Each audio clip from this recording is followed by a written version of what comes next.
Good morning. Morning. If you want to find your way back to your seat, we'll get going this morning.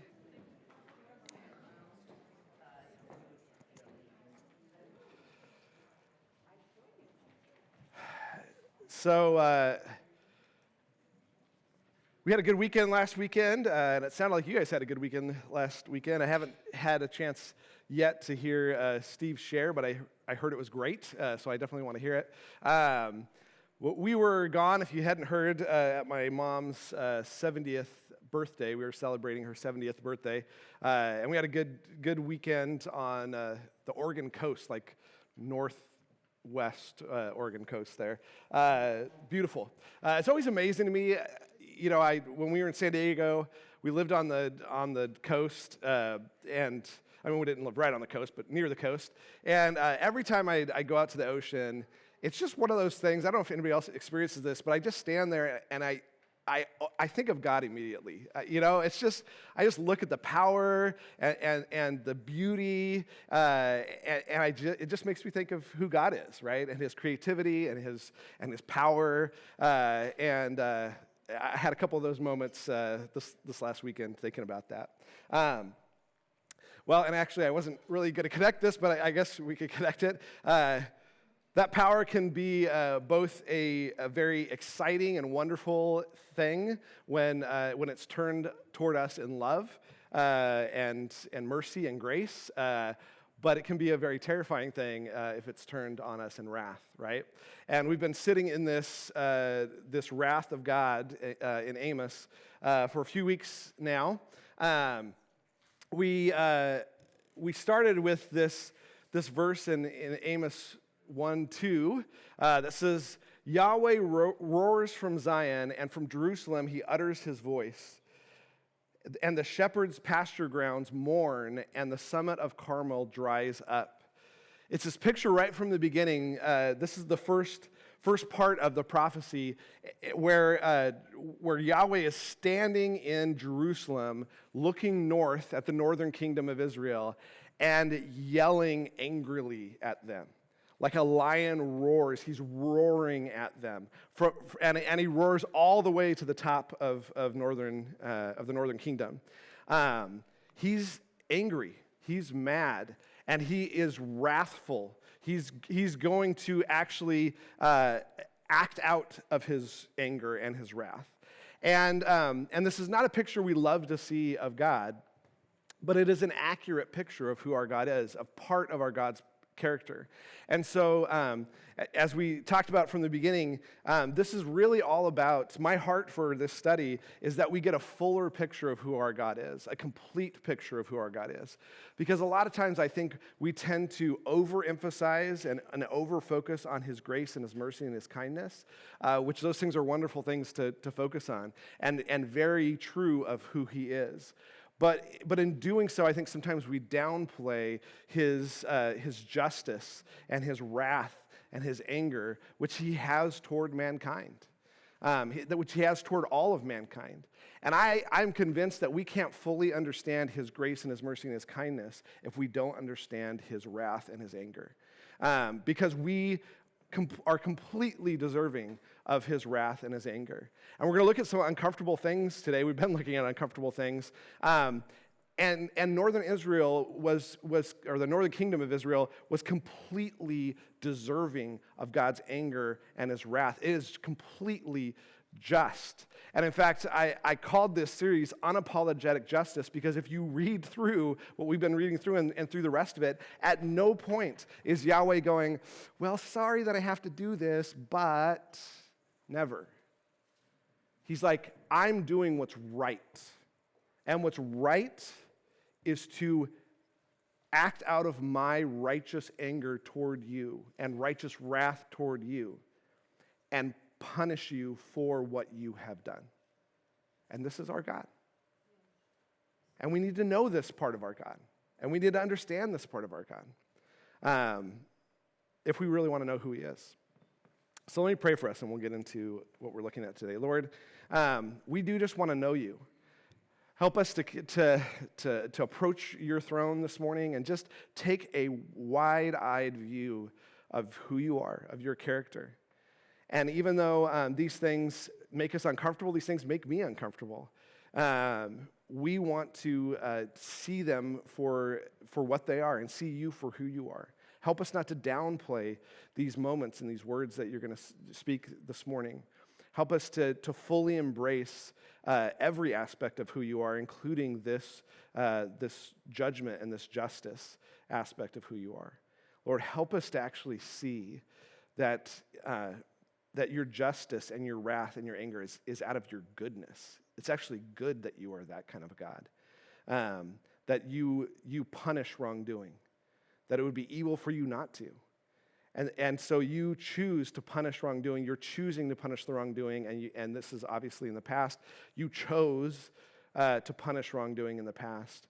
And Lord, may it be something that we can accept, we can see you for who you are, and maybe even celebrate about who you are. Pray this all in your name. Amen. So we start this morning at the beginning of chapter 3. And Amos gives this next prophecy. It says, "Hear this word which Yahweh has spoken against you, sons of Israel, against the entire family which he brought up out of the land of Egypt. You only have I known among all the families of the earth. Therefore I will punish you for all of your wrongdoing." This word here where he says, you only have I known, this knowing is intimate relational knowledge. It's the same word that Adam and Eve are used of Adam and Eve when they intimately know each other, right? It's this intimate relational knowledge. And he said, you alone, Yahweh's saying this, you alone, Israel, you only. You are a special people group that I've selected out of all the peoples that have ever lived on the planet to have this special relationship with me, this special intimacy with me. And nobody else has this intimacy. Nobody else has this exclusive contract that we call the covenant with God. And this covenant is packed with massive benefits. It has a massive benefit package in it. In fact, I would say if you look at the covenant as a whole, the blessings compared to the requirements are way outbalanced. The blessings are way more than the requirements. I think God was losing out in the deal by far, right? Give you some examples here. This is part of the covenant in Deuteronomy 28. He says, "Now it shall be if you diligently obey Yahweh your God, being careful to do all of his commandments, which I have commanded you today, that Yahweh your God will put you high above all the nations of the earth." He's going to raise them above all the nations of the earth. Not because they deserved it, but because he chose it, right? "And all these blessings will come to you and reach you if you obey Yahweh your God. Blessed will you be in the city, and blessed will you be in the country." It doesn't matter where you are and where you go, you're going to be blessed. "Blessed will be the children of your womb, the produce of your ground, and the offspring of your animals, the newborn of your herd, and the young of your flock."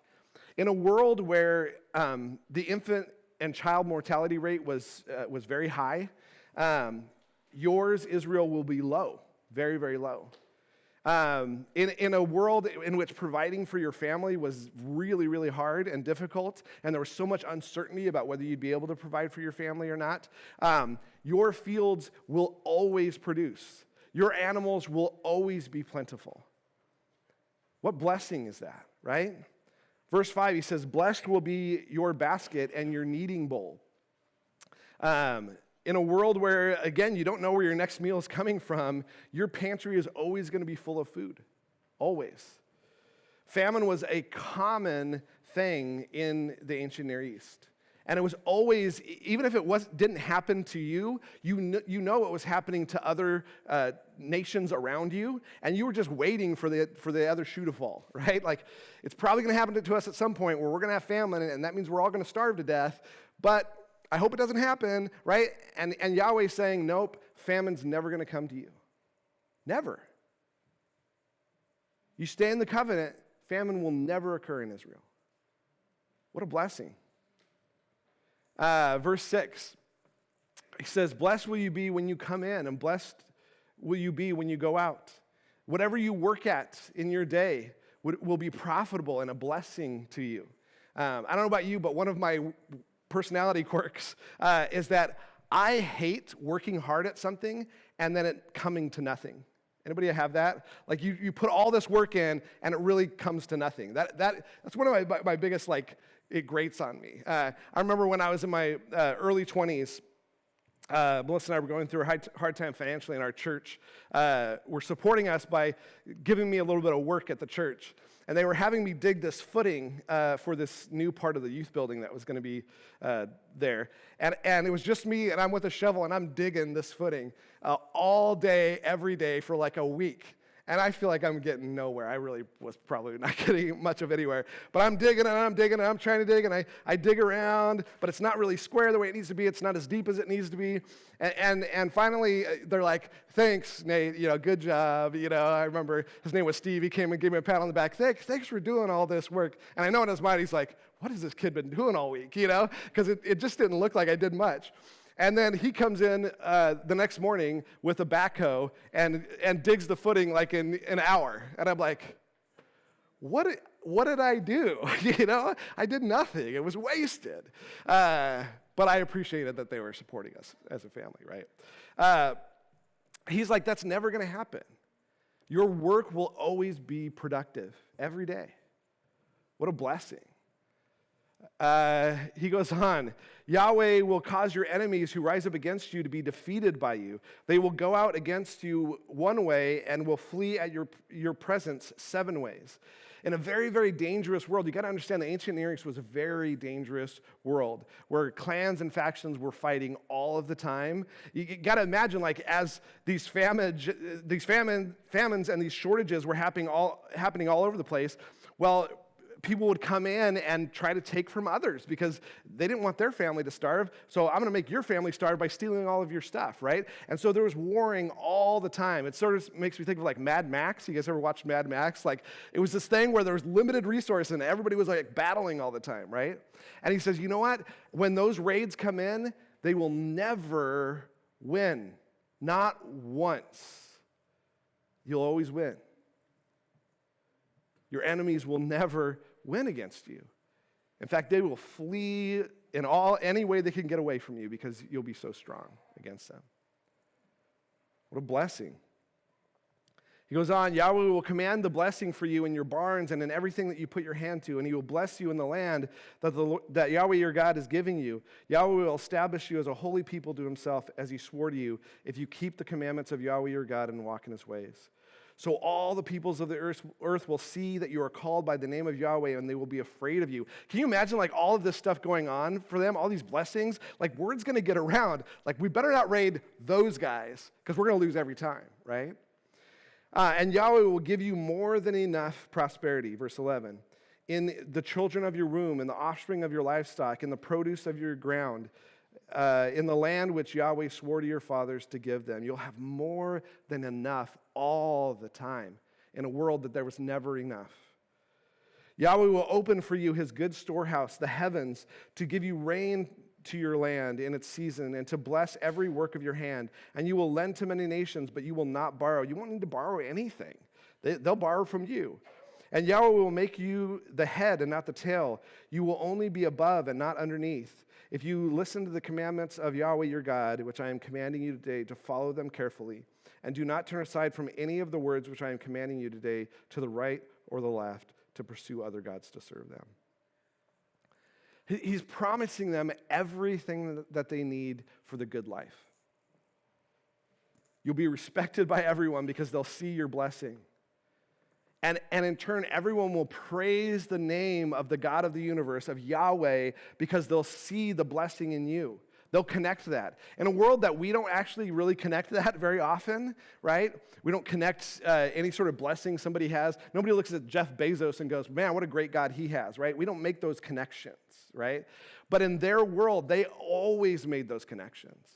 And so you have this prosperous land that they're going, yes, Yahweh's a great God.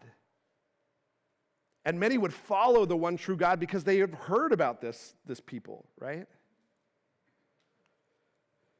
But instead, as we saw a couple weeks ago, they became a people that oppress the helpless. They became a people that financially and sexually abuse the weak. They became those who silenced the truth that God was trying to give them for the lies of these man-made gods. They were the ones who took the things that Yahweh had made holy and sacred, and they disgraced them, which disgraced the giver of every good gift, right? See, it's one thing to have never received special treatment and not recognize any sort of good gifts in your life, right? But it's a far greater betrayal for someone to have blessed them, which they were blessed, with special gifts, unending special gifts, and then both reject the gifts and the giver. Jesus actually gave a parable about this. It's actually a parable about readiness. He's got a number of parables about readiness. But it demonstrates this idea. I'll just give you a summary of the parable real quick, and then I'll show you the passage. But this master puts this slave in charge of his whole household. Okay, and the master goes on a trip.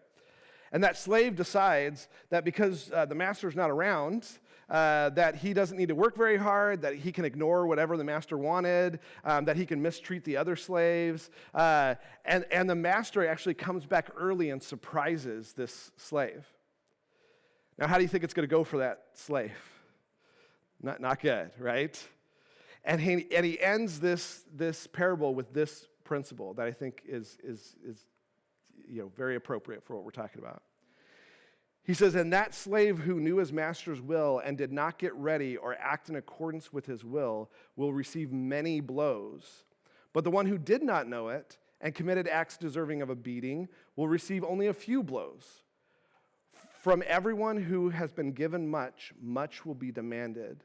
But to whom they entrusted much of him, they will be asked all the more." Right? You're entrusted with more, you have more responsibility. Was Israel entrusted with things? Yeah. Entrusted with, you could almost say entrusted with everything. I mean, everything good. So absolutely, more was required of them.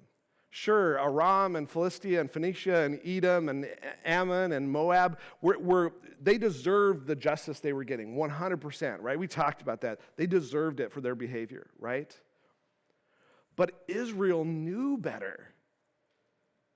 And Israel still chose to treat people that way. Israel absolutely is the more morally responsible and the more deserving of a harsher judgment. This gets back to that analogy of the button, which Melissa said was kind of a morbid analogy. It probably is. But the button of, you don't know what it does, right? But you're killing kids halfway across the world. You guys remember that analogy, right? But the person who is told, don't press the button, like they're absolutely more morally responsible for those kids who are dying across the world, right? Absolutely, they are more morally responsible and deserve a harsher judgment than anybody else on the planet deserves. He goes on, he says, "Do two people walk together unless they have agreed to meet? Does a lion roar in the forest when he has no prey? Does a young lion growl from his den unless he has captured something? Does a bird fall into a trap on the ground when there is no device in it? Does a trap spring up from the earth when it captures nothing at all?" So these are a lot of examples of things that we're like, what? Sort of? I don't know. They're a little bit hard to relate to for us. So I created some modern versions of what he's trying to get across here. A mouse does not get caught in a mousetrap that's not set. Does it? No. A car doesn't drive unless the engine's turned on. Does it? No, right? If you see this going on,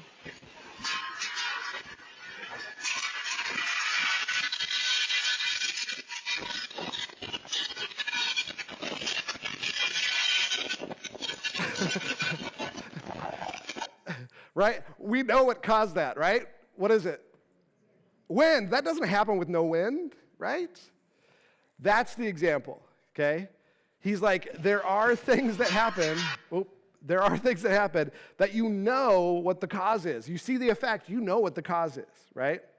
Verse 6, he says, if a trumpet is blown in the city, will the people not tremble? If a disaster occurs in a city, has Yahweh not brought it about?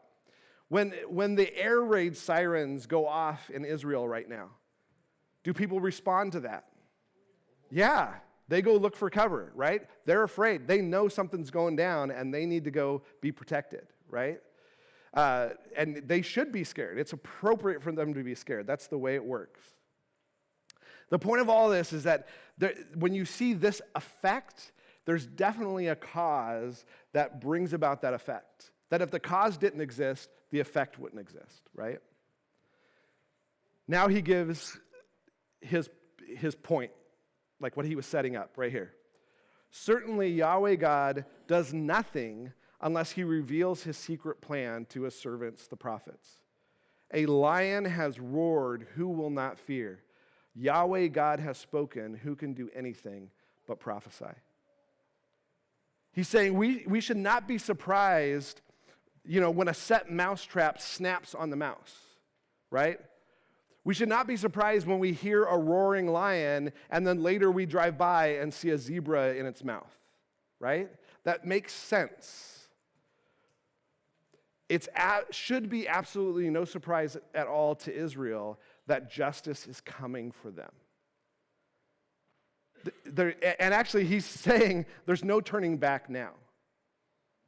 Because this trap had been set for 200 years. And they knew the trap had been set. God had been warning them through his prophets for 200 years. And now at this point, God is just passing judgment. This is actually the sentencing phase of the trial. The trial's already done.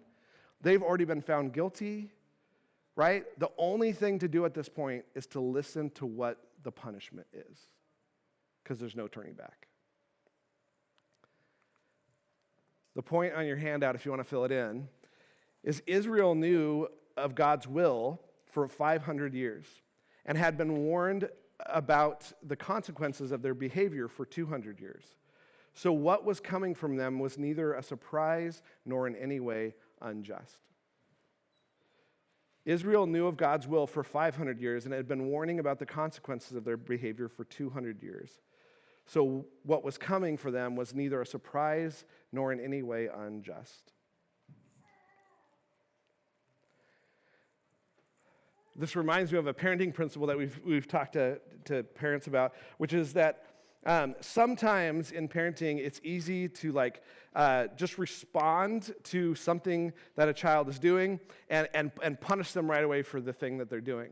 But the question you have to ask yourself is, was I clear about the boundary? Right? Did I give them a clear boundary, and were they aware of that boundary, and then did they choose to cross that boundary? Because if they did, you do need to respond. In fact, the wrong thing would be not to respond, not to punish, right? But if the boundary's not clear, then it's a little bit unfair to punish, yeah? He's saying the boundary has been clear. Like the line was drawn 500 years ago. You guys know the boundary. And you've been stepping over the boundary for 200 years and being told to get back on the other side. And you kept breaking the boundary. This should be no surprise. I'm always amazed when we as Christians are surprised when we experience the consequences of our own sin. I've actually heard people say, how could this happen? Well, why would you be surprised to experience the just ends of your behavior? Right? God was clear about his standards. You clearly chose to reject his standards, and you actually expect things not to go very badly for you. Of course they're going to go very badly for you. That makes complete and utter sense. Why would God allow my girlfriend to get pregnant? Well, you know how that works, right? Yeah, now you're connected to a girl that you probably didn't want to be connected to for the rest of your life. Yeah, you are. But why would you expect any different? And yeah, that's going to be hard to be connected to this girl you didn't want to be connected to for the rest of your life. But why would you expect different? My wife found out that I cheated on her, and now she's leaving me. How could God let this happen? What God joined together in one flesh, you decided to rip apart and go make one flesh with someone else, and now you don't understand why things are going down this way? Those are the consequences of your actions. They make complete sense. It actually would make no sense if that didn't go down that way. It's supposed to go down that way. What about what God has ever said or done would make you think that you're not going to experience the consequences of your actions? You are. And they shouldn't have expected any different either, although they did, right? They were surprised. What? You're going to punish us? Of course. Of course. It's the just thing. It's the right thing. Verse 9 says, proclaim on the citadels of Ashdod and on the citadels of the land of Egypt, and say, assemble yourselves on the mountains of Samaria, and see the great panic within her, and the oppressions in her midst. But they do not know how to do what is right, declares Yahweh, these who store up violence and devastation in their citadels. Violence and devastation, I think they should translate it as assault and robbery, because that's really what it is, and that would click more with us, right? It's this crime of hurting someone to steal everything that they got, okay? Assault and robbery is what they're doing. They were violently taking things that were not theirs, right?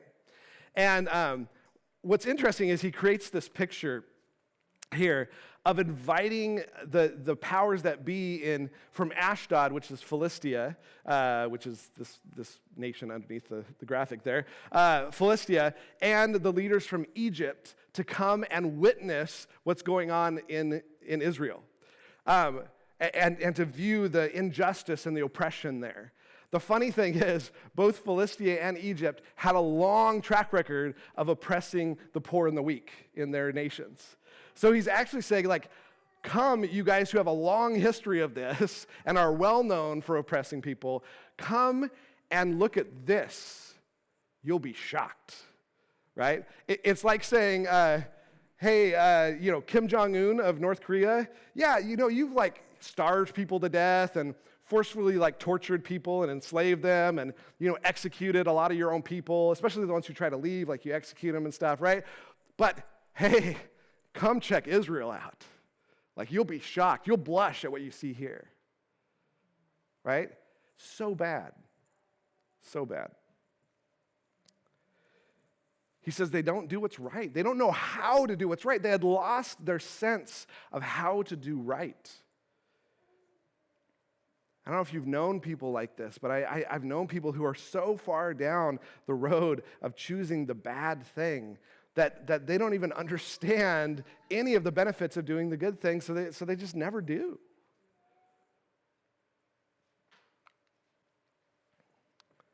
He says, verse 11, therefore, this is what Yahweh God says.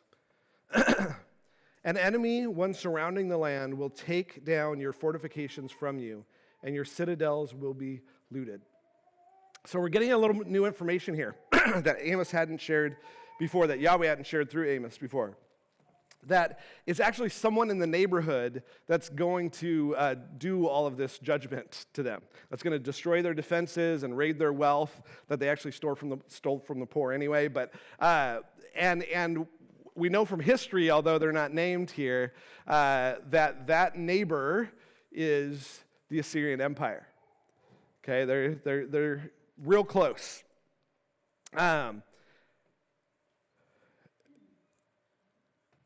And you got to know that once Assyria is revealed as the nation that was going to carry out God's judgment, this is shocking.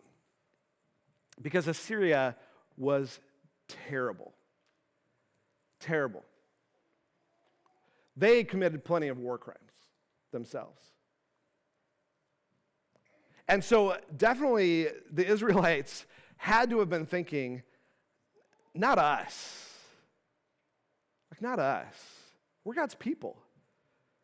Like, yeah, sure, we've done some things wrong, but you're never going to be that harsh to us, Yahweh.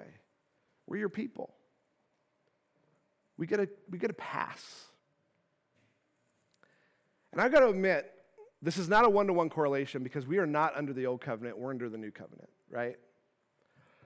But I get a little righteously angered when I hear people who are clearly choosing to what's the word? Not overuse, to take advantage of the grace and the mercy of our God. It bothers me. Because we sit in this position like they sat in this position as like, we're privileged. Nothing could ever happen to us. We're God's people. And so I'm just going to break every rule that I can because I know my good Father is always going to do good to me, and I got a free pass all the time. For one, I think that is wrong thinking because punishment's coming your way, but it also offends me for God. It makes me picture Jesus on the cross and this person being like, I don't care. And then I look at my own heart and how many times have I done that same thing, and it's like me looking at the cross and going, I don't care. Oh yeah, you showed your love and your mercy and compassion and your kindness. Great. Well, let me lean on that grace a little bit and go do this thing. It's terrible. Ugly. So, this is what the Lord says. This is what Yahweh says. Just as the shepherd snatches from the lion's mouth a couple of legs or a piece of ear, so will the sons of Israel living in Samaria be snatched away with the corner of a bed and the cover of a couch. So I wish I had like a picture of what he's trying to describe here, but I'll try to describe the picture, okay? So this word snatch is actually the word save. Most translations have it as save. I like save better because it's a word that's used of Yahweh saving his people many, many times. Like when he actually did save Israel. It's used in that same way. But he's using it ironically here because he says, imagine this. You guys, because they would have known this, we don't know this. Imagine that you have a lion that comes and takes a lamb away, which happened. Lions snatched lambs. Okay? And they take this lamb away, and they devour most of the lamb, right? And all you got is like an ear, a piece of an ear like that fell down, or a little leg, piece of a leg that's left, because basically the sheep's pretty much gone, right? And then the shepherd would go and would try to grab a piece of the lamb so that they could go back to the owner of the lamb and say, hey, look what happened, a lion got it, right? But is that lamb saved? No, that lamb is destroyed. All that leg and that earpiece, that piece of the ear is evidence of the utter destruction of the sheep. And so he says, just like that, picture me, the lion, consuming you, Israel, and all that's going to be left is a little corner of a couch, right?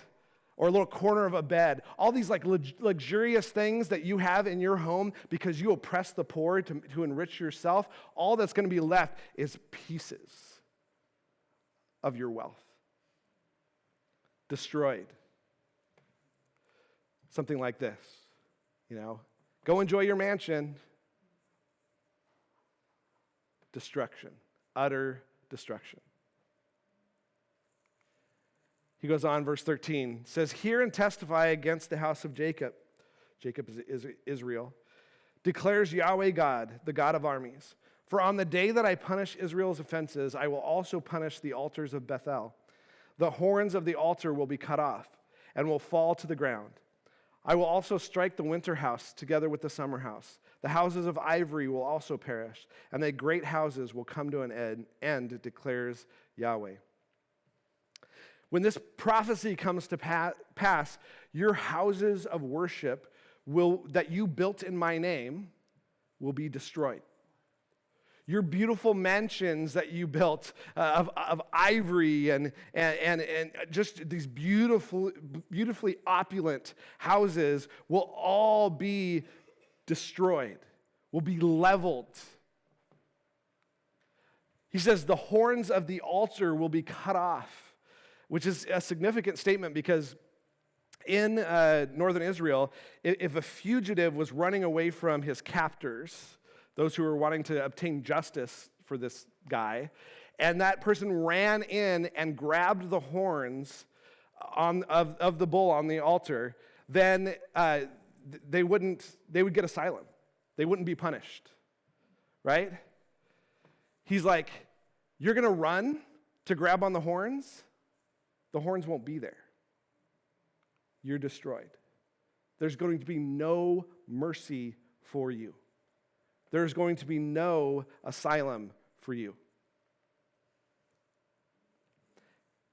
And I think for me, the most important thing that maybe I want us to take away from this is notice who is bringing the devastation, right? Like I said, it ends up being the Assyrian armies, which he doesn't name yet, right? But who is commanding those armies? The God of armies, right? Yahweh. He is the source. He is the one that is going to bring about all of the devastation that they're going to experience. So know when your house is destroyed, I destroyed it. Know when you can no longer worship me because you don't have a place to do that, I destroyed your temple. Know that when your lives are in ruin and you're enslaved in a foreign land, that I ruined your lives and enslaved you. I did that.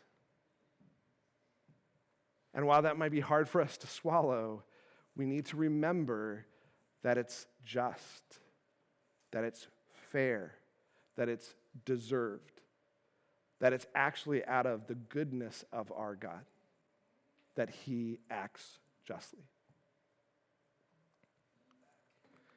The point on your handout, if you want to fill it in, is any hope of Israel being saved by Yahweh was gone because Yahweh was the one bringing their devastation.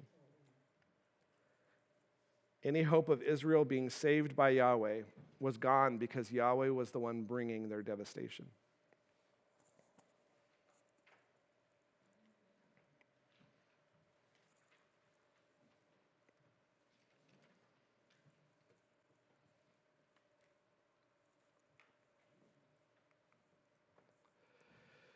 He goes on. Hear this word, you cows of Bashan, who are on the mountain of Samaria. Now, this cows of Bashan thing, cows are very well known when they're in this area of Bashan, which was a very lush green area that they lived well. Cows lived good lives on the plains of Bashan. But this is going to be a little offensive to us in the 21st century because the cows that he's talking about are the women in Israel, which is pretty offensive, right? But he didn't mean it offensively. I mean, this whole thing is a little offensive, but he wasn't using it that way, like calling them cows, right?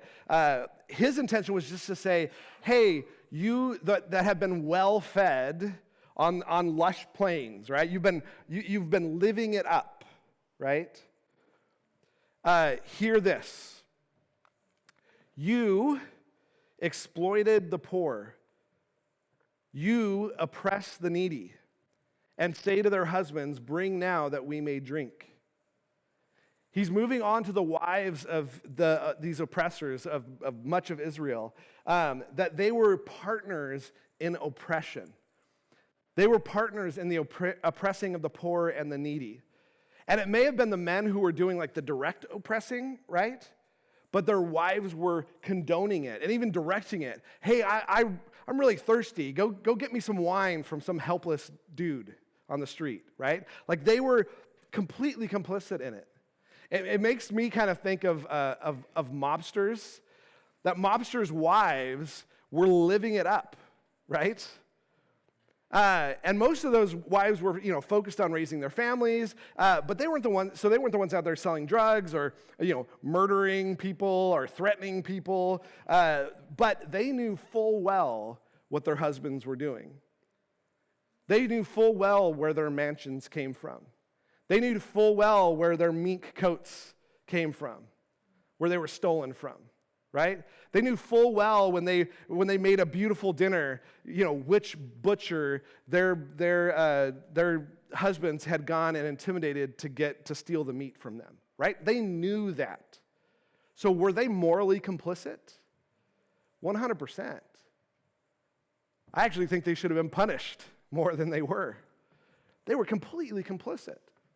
They were enjoying all of the fruits of the bad behavior and encouraging the fruits to keep coming their way.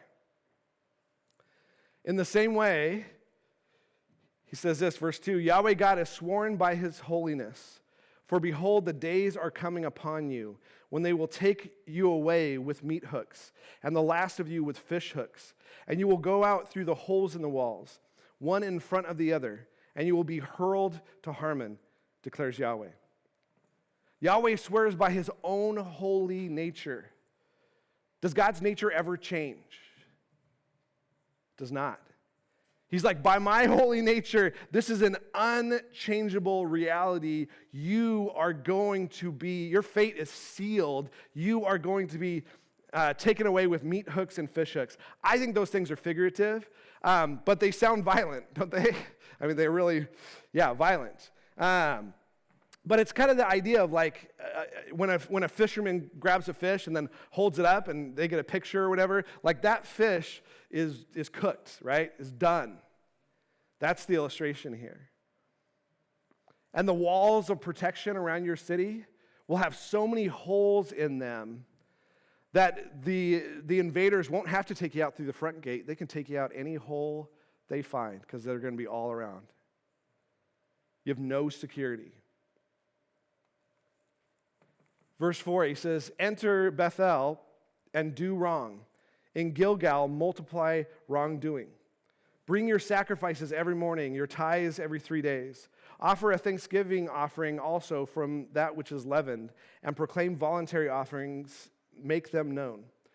For so you love to do, you sons of Israel, declares Yahweh God. Bethel and Gilgal were two places of worship to Yahweh. These weren't worship places to other gods. These were worship places to Yahweh. And what he's saying here is he's like, go to Bethel and sin. Go to Gilgal and multiply your wrongdoing. It would be like saying, hey guys, let's go to church and sin it up. Anybody want to come with me to church so we can sin it up? Like that just doesn't make any sense, right? Church is meant to be this place where we love one another and serve one another with our gifts and outdo one another in showing honor and pray for each other and encourage each other and bear one another's burdens, right? A way to express unity among the body. But are there people who come to church to judge others? Are there people who come to church and gossip about others? And they come just to kind of find that next juicy piece of gossip, right? Are there people who come to church just to complain about how others are not serving me well enough? Are there people who come to church to seek their own honor and gain the places of honor within the body by jockeying for position? Are there those who come to church just to stoke a little bit of division and disunity? It definitely happens. Definitely happens. And you can imagine, God saying to them, hey, come on over to church so you can set it up today. But you can see the irony there, right? It doesn't make sense. Their worship was full of similar problems to that. Some of the produce they were bringing were from the fields of people they had stolen their fields, right? Some of the animals that they were sacrificing are animals they had seized unjustly. They brought Thanksgiving offerings that were full of leaven, which is not what you're supposed to do. It's supposed to be unleavened bread. Yahweh was very, very, very clear about this. Unleavened. No leaven, no yeast is what leaven is, right? No yeast. But they're like, I don't care, I'm going to just bring this thing. Like, why'd you even bring it? Well, because I had to. Okay. It means nothing. They're voluntary offerings, which is exactly like it sounds. They're not mandated. They're just things that they chose to do. They were bringing their voluntary offerings so that they could be thought well of by others. So others would applaud them. Oh, look at what you're doing. And they would do it publicly so they could impress everybody with all of their voluntary, see, I don't have to do this, but I love Yahweh.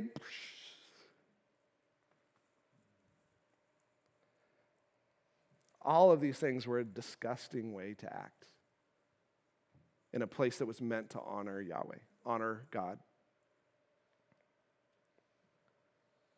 When I think of this, I think of Paul's words to the Corinthian church, which we definitely need to take to heart too. He said, now in giving this next instruction, I do not praise you because you come together not for the better, but for the worse. Are there churches who come together not for the better, but for the worse? Yeah. Could we become a church that comes together not for the better, but for the worse? It would have been better for us all to stay home. Could we become that church? I think we could. Hopefully we never do. Verse 6. It says, but I gave you also cleanness of teeth in all of your cities, and lack of bread in all of your places. Yet you have not returned to me, declares Yahweh. Furthermore, I withheld the rain from you while there were still 3 months until harvest. Then I would send rain on one city, but on another city I would not send rain. One part would be rained on, while the part not rained on would dry up. So the people of 2 or 3 cities would stagger to the other city to drink water, but would not be satisfied. Yet you have not returned to me, declares Yahweh. I struck you with scorching wind and mildew.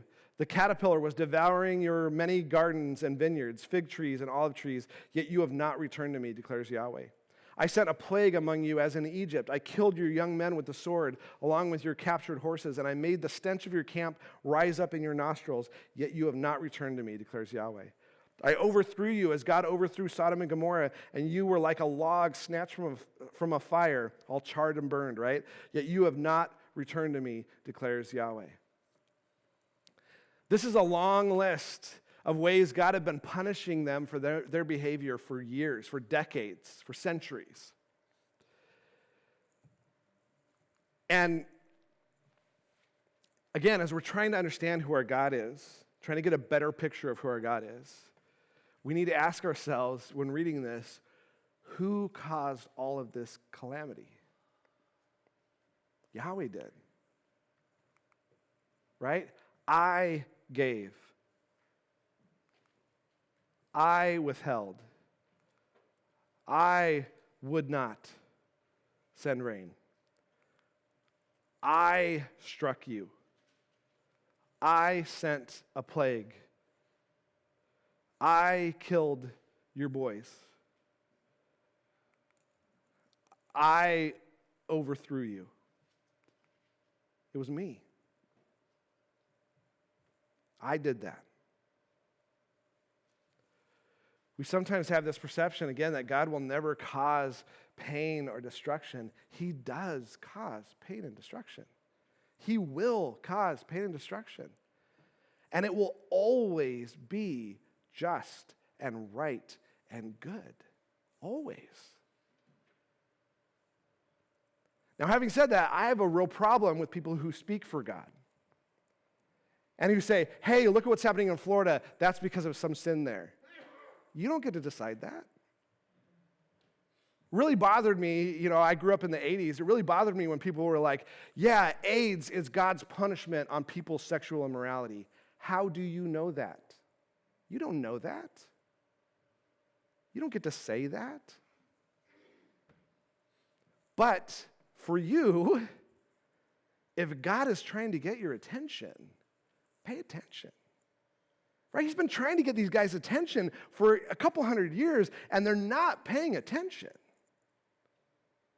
All of these should have been red flags for them, and honestly, I think they were red flags for them. They knew what God was doing, because they always connected, their worldview always connected calamity with deity. They always did, right?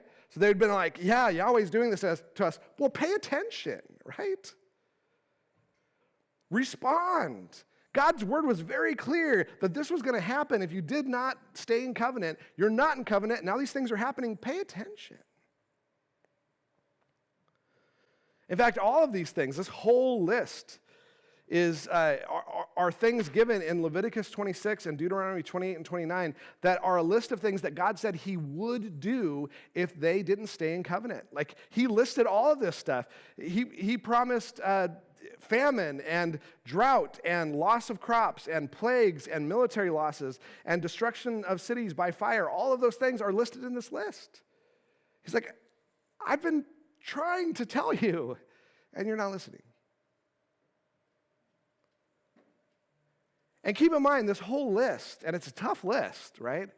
But all of this was meant to get their attention so they would come to the point of repentance and bring them back into a reconciled relationship with Yahweh. That was the point. It's to bring them back to him. And they knew it. They knew that was the point, and they continued to reject him and reject him and reject him and reject him. Because that's what he says over and over again. Yet you have not returned to me. Yet you have not returned to me. Trying to get your attention, Israel. Trying to get your attention, yet you have not returned to me. It's all meant to have you return to me. Yes, these punishments are hard, but come back to me. That's the point. Yet you have not returned to me. You have not returned to me.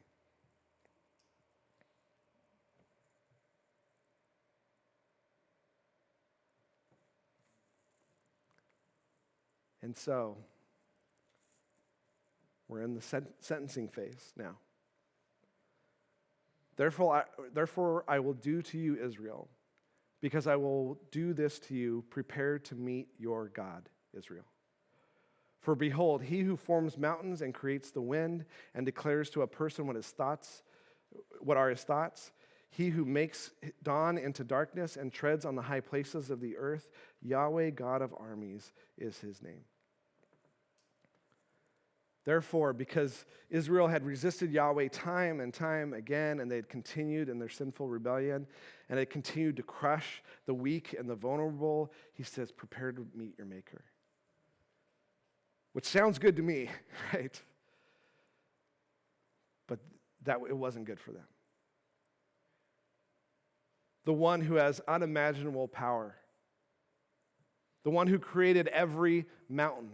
Just think about that. I mean, I just look at those mountains and I think, what unimaginable power would it take to actually create something like that? We don't have that power, not anywhere close, right? Yeah, sure. What's that? The Matterhorn in Disneyland. Okay, sure, that's a mountain. That's nothing like this, right? The God with that kind of power is angry and he's coming for you.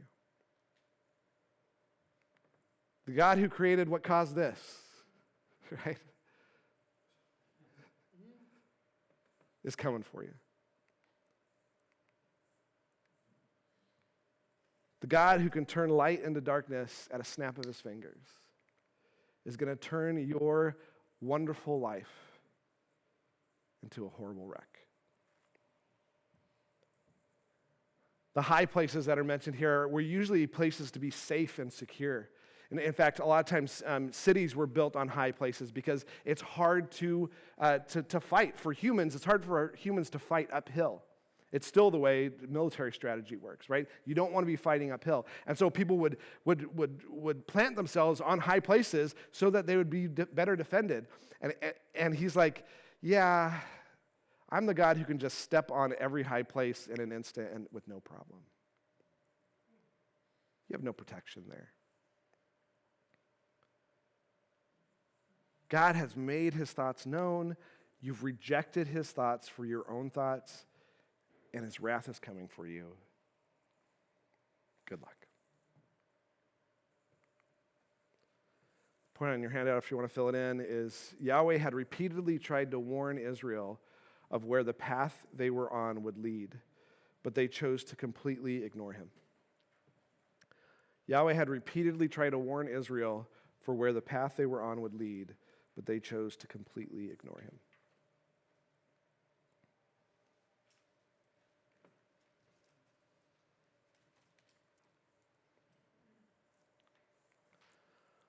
Let's read the bottom of the handout here.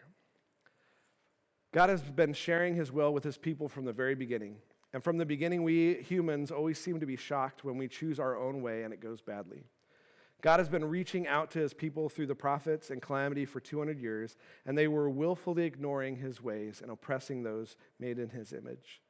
Now that his hammer was coming down, there would be no place to hide and no way to escape his justice.